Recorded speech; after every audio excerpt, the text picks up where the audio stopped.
Hi, welcome to Arshini date kitchen. இன்றைக்கி green chilli வச்சு அல்வா பண்ண போகிறேன். எப்படி பண்ணலாம் பார்க்கலாம் வாங்க. நான் 200 கிராம் பச்சை மிளகாய் எடுத்து அதை விதை இல்லாமல் சீவி எடுத்திருக்கேன். இப்போ இதை ஒரு ஸ்டவ்வில் பற்ற வச்சு ஒரு பாத்திரத்தில் தண்ணி வச்சுக்கிறேன். தண்ணி கொதிக்கட்டும். அதுக்கப்புறம் இந்த பச்சை மிளகாவை போட்டு வேக வச்சு நம்ம ரெடி பண்ணிக்கலாம்.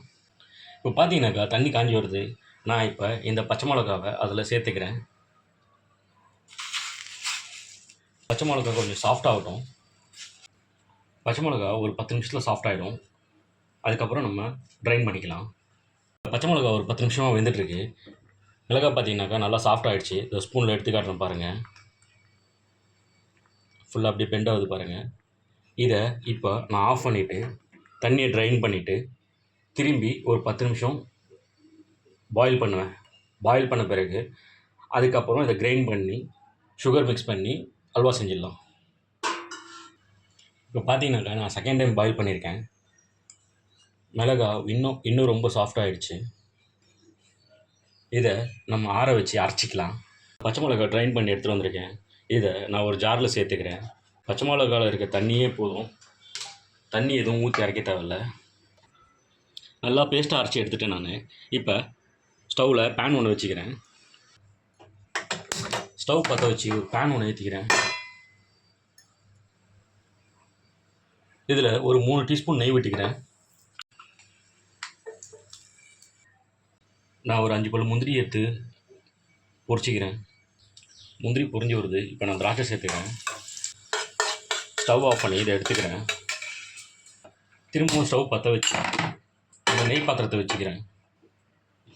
நெய் பாத்திரத்தில் பச்சை மிளகாய் பேஸ்ட்டை நான் சேர்த்துக்கிறேன்.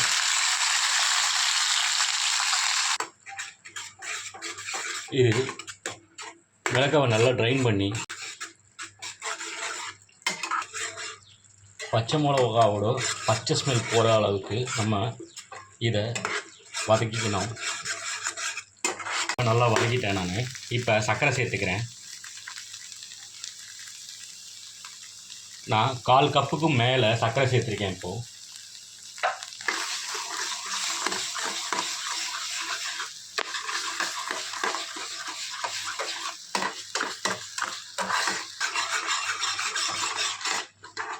இப்போது நான் 1/4 கப்புக்கு மேலே சர்க்கரை சேர்த்துருக்கேன். சர்க்கரையும் நல்லா பாகு கரைஞ்சி நல்லா கேரமலைஸ் ஆகி வந்துட்டுருக்கு.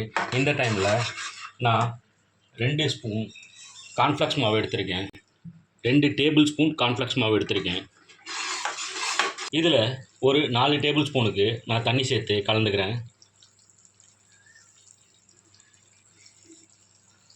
கொஞ்சம் திக்காக கலந்துக்கணும். இப்போ இந்த ஸ்டேஜில் நான் இந்த கார்ன்ஃப்ளெக்ஸ் மாவு சேர்த்துக்கிறேன்.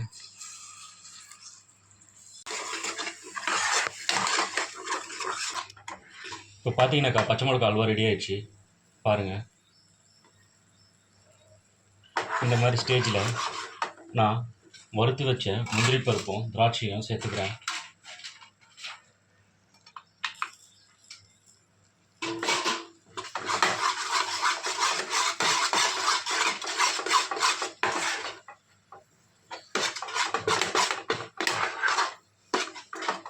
சேர்த்து ஸ்டவ் ஆஃப் பண்ணிக்கிறேன்.